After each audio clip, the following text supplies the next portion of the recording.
Peut-on s'adapter à des températures de 50 degrés dans le futur? Je suis François Pitrel, journaliste environnement pour BFM TV et bienvenue dans la question météo-climat. L'été 2025 a été marqué par de nouveaux records de chaleur. 42 degrés à Bergerac, 41,6 degrés à Bordeaux par exemple. Et si on prend un peu de recul, sur les 10 dernières années, 78% des stations de Météo France ont connu leur record de température. Et ce n'est pas fini. Les années à venir vont nous montrer que si on continue d'émettre autant de gaz à effet de serre, les vagues de chaleur seront plus longues, plus intenses, à tel point qu'on ne se pose plus la question de savoir si le record de température hexagonale de 46 degrés atteint en 2019 à Nîmes, dans le Gard, sera battu ou non. La question, c'est quand. Et c'est pourquoi on reçoit aujourd'hui Christian Clot. Aventurier, explorateur, il est obsédé par une question. Comment vivre sous nos latitudes par ces températures extrêmes?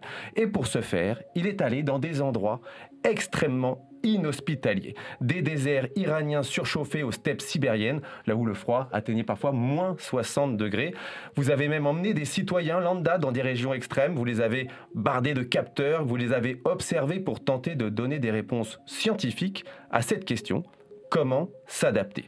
Alors dernièrement, vous avez même lancé l'expérience Climate Sense, un conteneur dans lequel vous invitez le public à passer 30 minutes dans une salle chauffée à 50 degrés.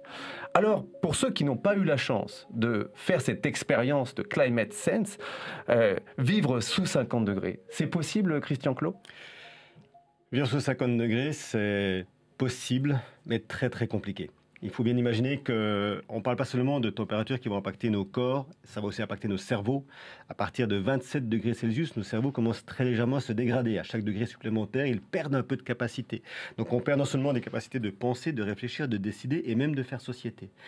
Ça, c'est le premier point. Et puis il y a évidemment tout ce qu'on oublie, c'est que l'eau devient extrêmement difficile à traiter, pour la purifier. Il y a trop de bactéries à l'intérieur. Les systèmes énergétiques est en défaut. Nos téléphones portables, qui nous permettent peut-être d'appeler les secours si on voit quelqu'un en difficulté, ne fonctionnent plus. Bref, quand on commence à tirer le fil de 50 degrés, on constate que très concrètement, tel que nous sommes aujourd'hui organisés, nous ne pouvons pas y faire face. Alors, racontez-nous un petit peu comment se passe cette expérience Climate Sense. C'est-à-dire qu'on rentre dans une salle dans laquelle il fait 50 degrés et qu'est-ce que vous proposez aux participants?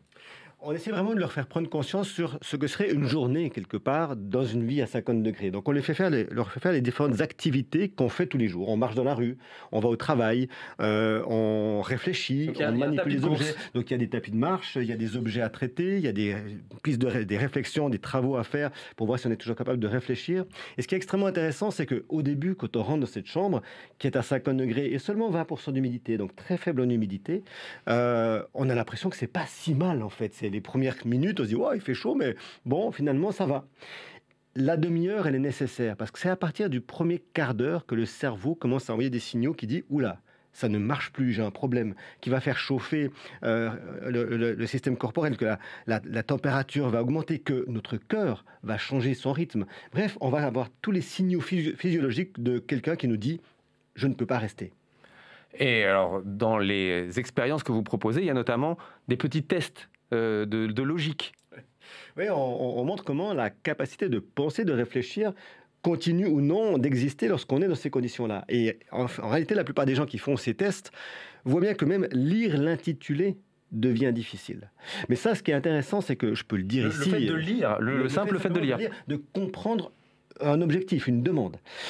Il faut le vivre pour le comprendre. C'est très difficile à expliquer parce que finalement, on est tous capables de lire, de comprendre des choses et tout d'un coup, on a l'impression que notre cerveau bloque. Et c'est très particulier à ressentir. Donc ça veut dire que, en fait, quand on dit 50 degrés de température ressentie à peu près dans quelques années, ça n'aura pas seulement un impact sur, on va dire, notre bien-être, est-ce qu'il faut mettre la clim ou pas la clim, ça peut aller au-delà.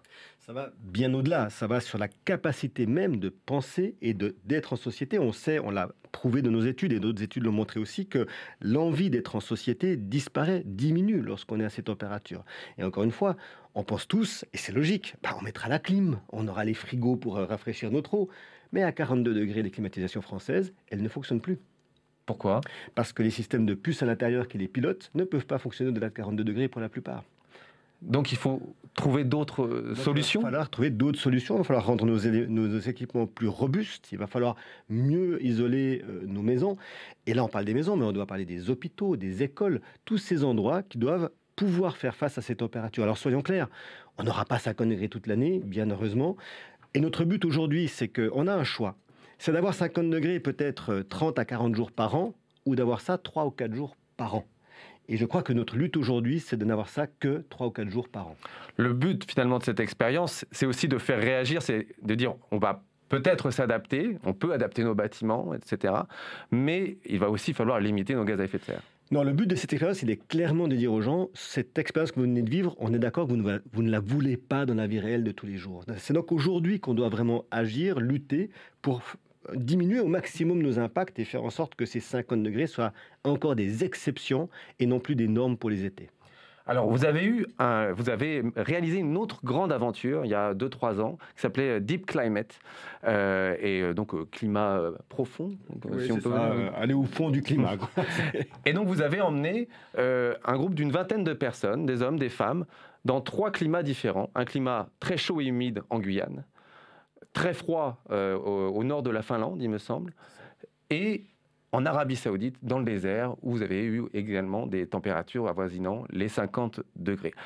Est-ce que d'un point de vue scientifique, vous pouvez nous dire un petit peu ce que vous avez retiré de cette expérience en communauté ?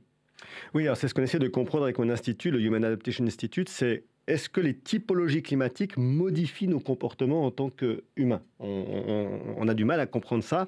Et effectivement, chaque climat crée un système différent de société, avec les deux chaleur humide et chaleur sèche, qui sont un peu plus compliquées que les grands froids, où finalement la collectivité est beaucoup plus forte.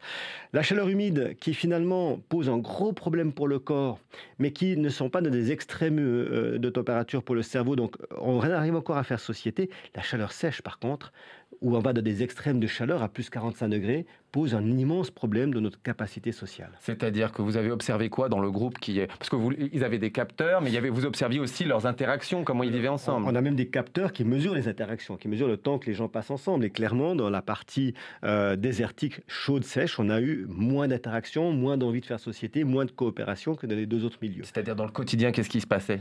Alors dans le quotidien, c'est pas forcément très visible, c'est simplement des personnes qui sont contentes de s'éloigner un peu, de ne plus être avec le groupe, qui ont moins envie de s'entraider, de faire avec.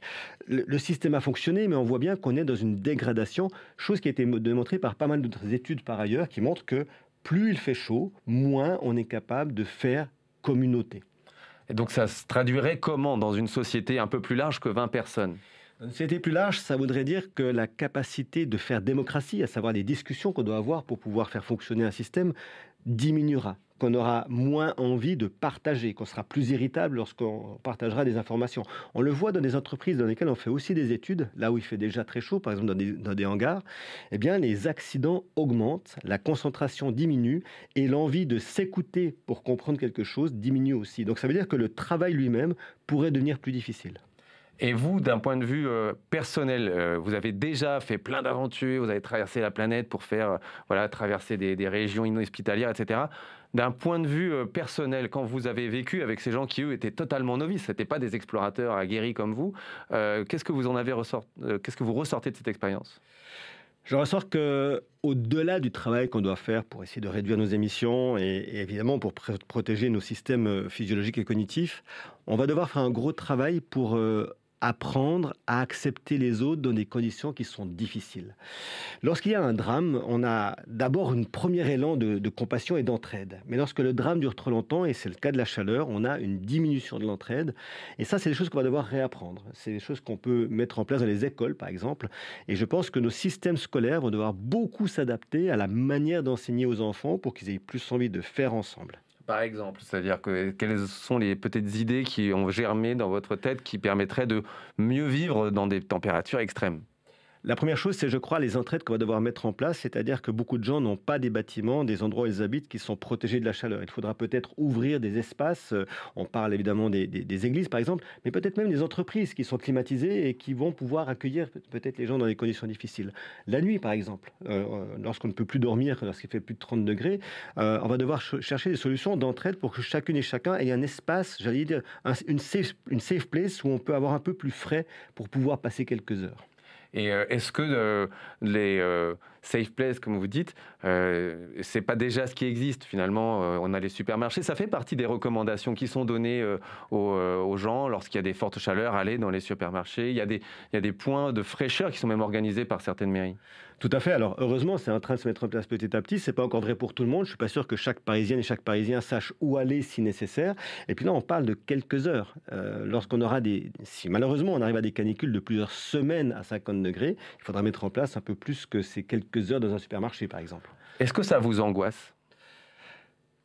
Alors, étonnamment, ça ne m'angoisse pas autant que ce que ça devrait peut-être. Moi, je sais les conséquences de 50 degrés. Je l'ai vécu réellement. Je l'ai même vu dans des pays où malheureusement ces conditions existent déjà. Je sais que si la société décide d'agir de conserve et de prendre plus soin de sa nature, on peut encore tout à fait éviter le pire. Donc on a encore une vraie trajectoire de possibilités. Et je lutte au quotidien, et vous aussi, et toutes les personnes de bonne volonté, pour que cette trajectoire devienne une réalité. C'est pour ça qu'aujourd'hui, je crois qu'il faut encore garder cet espoir. Mais cet espoir, il doit être nourri d'actes, d'actions et d'envie commune. Mais ces actions, aujourd'hui, elles sont contraintes par un climat politique. Il y a le président des États-Unis qui déclare que le réchauffement climatique est une manipulation, qu'il n'y a pas de changement climatique, il n'y a aucune raison d'arrêter de forer du pétrole, il parle même de charbon propre.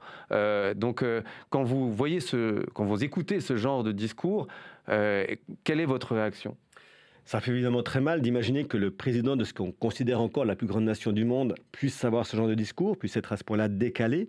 Je crois que paradoxalement, c'est en train de renforcer la volonté de toutes les autres personnes qui, elles, se rendent bien compte qu'il y a un problème. On voit aujourd'hui, en tout cas dans l'action citoyenne, une volonté très forte de recommencer à agir. On l'a vu avec la loi du plomb, cet engouement pour la pétition qui a eu lieu, cette envie de faire bouger les choses. Donc je crois que, paradoxalement, cette prise de position aberrante du président Trump et d'autres présidents et présidentes dans le monde renforce une capacité d'envie d'agir. Et je pense que ça va finalement peut-être être pas si maléfique que ça à la fin. Vous croyez à ce que ça crée une sorte de contre-réaction, quoi? J'ai l'impression, en tout cas je sens qu'il y a un mouvement. Moi, ça fait très longtemps que je travaille sur ces sujets et depuis une année, j'ai l'impression qu'il y a une sorte de réveil citoyen et citoyenne et je crois qu'on doit plus compter aujourd'hui sur les citoyens que sur les politiques. Donc est-ce qu'on va arriver à vivre sous 50 degrés, même si c'est quelques jours par an? On y arrivera. Mais évidemment, et c'est vraiment le message le plus important, c'est d'abord tout faire. Et l'adaptation, c'est d'abord faire en sorte de ne pas vivre ces 50 degrés par l'atténuation. Donc limiter les gaz à effet de serre. Limiter les gaz à effet de serre, limiter cette envie de consommation, limiter cette envie d'accélération permanente. Mais pourtant, vous allez traverser le monde avec dans des avions pour aller en Arabie Saoudite ou je ne sais pas où. Absolument. J'ai traversé le monde pour aller en avion dans certains endroits. Une fois que j'y suis, par contre, je ne consomme plus rien. Quand j'ai fait mon bilan carbone, j'en ai un. Il est clair. Ça m'a permis de faire des études assez poussées.